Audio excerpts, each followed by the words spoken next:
eu mudei a minha visão, né?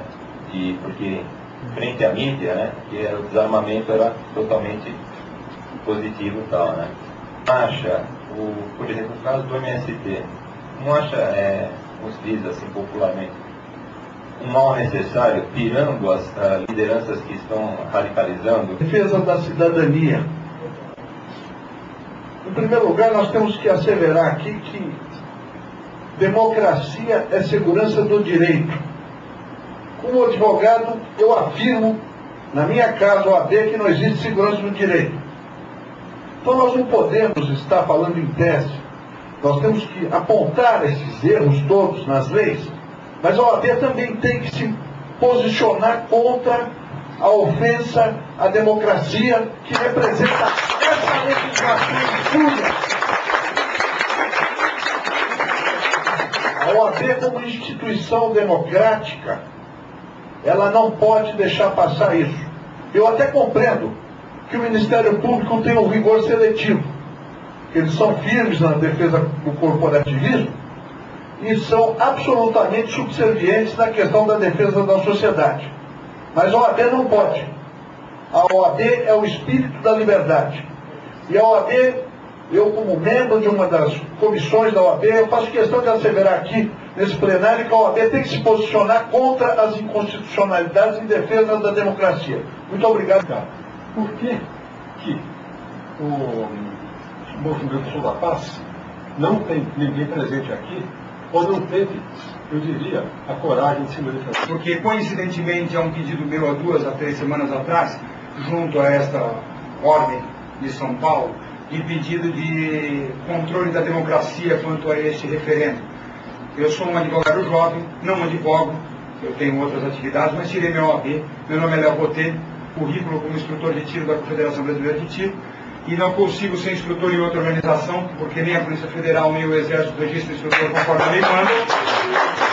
Pergunto aos doutores aqui na mesa e ao coronel o que é prevaricação, porque eu não consigo entender mais do Brasil. Pergunto deixo a pergunta ao ilustre coronel, e lhe dou um exemplo quando o coronel falou do porte, que o doutor Abílio Diniz, que teve o sequestro mais famoso do Brasil, tá? Teve o seu porte de arma válido até 2008 cassado, e o seu pedido de renovação indeferido, e não tem porte, e que por coincidência o advogado de defesa dos sequestradores parece-me que foi o Dr. Greenhalgh, não? Eu não tenho certeza disso, eu não advogo, não sei. Muito me envergonhou durante muito tempo não ter feito algo como este movimento aqui para cobrar a democracia. A capacitação técnica que é exigida na lei, que não existe instrutor registrado pela Polícia Federal. Então não tem como capacitar ninguém. Que não haja aqui um contraponto. Contraponto enriquece o debate. Mas não é a primeira vez em eventos públicos que nós percebemos a ausência desse contraponto. Essas pessoas têm fugido do debate. Eu mesmo participei de uma entrevista na All TV há 2 semanas e me convidaram dizendo que haveria um debatedor do Instituto Sul da Paz. Eu falei, excelente, é isso que ajuda realmente a população a compreender a questão e a formar uma opinião democrática. Bom, não foi ninguém. Não foi ninguém. E sistematicamente os representantes desses movimentos furtam-se ao debate, exceto quando há o respaldo da grande mídia. Aí a situação é diferente, mesmo porque não é só o pano de fundo que eu estou dizendo, eu estou falando do respaldo mesmo da grande mídia. Aí a briga pode ficar até desigual. Mas é de se lamentar, sob o ponto de vista democrático, doutor Primo, que não esteja aqui um representante de um desses movimentos para fazer um contraponto, né? Apesar de que nós temos uma pergunta de um cidadão aqui presente que lembra o papel social de um movimento social do MST, que foi a única pergunta que oferece um contraponto leal, democrática e corajosa de uma pessoa que está até em situação minoritária. Eu vou responder. Quanto ao plebiscito, eu não posso ter dúvida alguma como cidadão brasileiro, não me entra na cabeça que ele não vá se cercar de um debate prévio, com tempo, na grande mídia, gratuito, para as 2 teses, assim como acontece para todos os partidos políticos num processo eleitoral qualquer. Recuso-me a aceitar como cidadão brasileiro que se possa sequer pensar em não haver esse debate democrático prévio ao plebiscito. E essa será uma grande oportunidade, com horário gratuito pela grande mídia, dos movimentos organizados contra o desarmamento, pelo direito natural, pelo direito constitucional de legítima defesa, fazerem ouvir sua voz. Vamos aguardar para ver isso. A regulamentação será feita pelo Tribunal Superior Eleitoral, naturalmente, com esse tempo de tempo.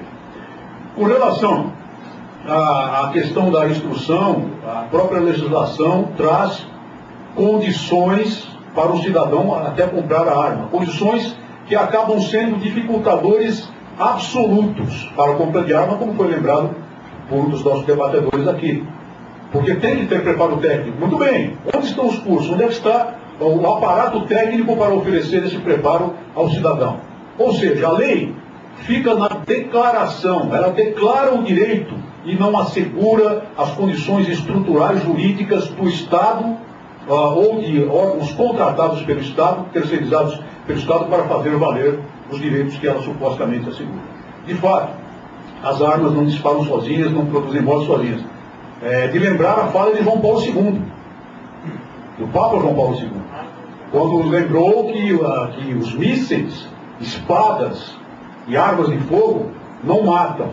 Quem matam são os homens, quando utilizam mal determinados instrumentos que deveriam ser utilizados apenas para a defesa nacional, apenas para a defesa de direitos, apenas para a defesa dos indivíduos. E essa é uma verdade que deve ser declarada, sempre lembrando a grande figura, a enorme, gigantesca figura de João Paulo II na história da humanidade.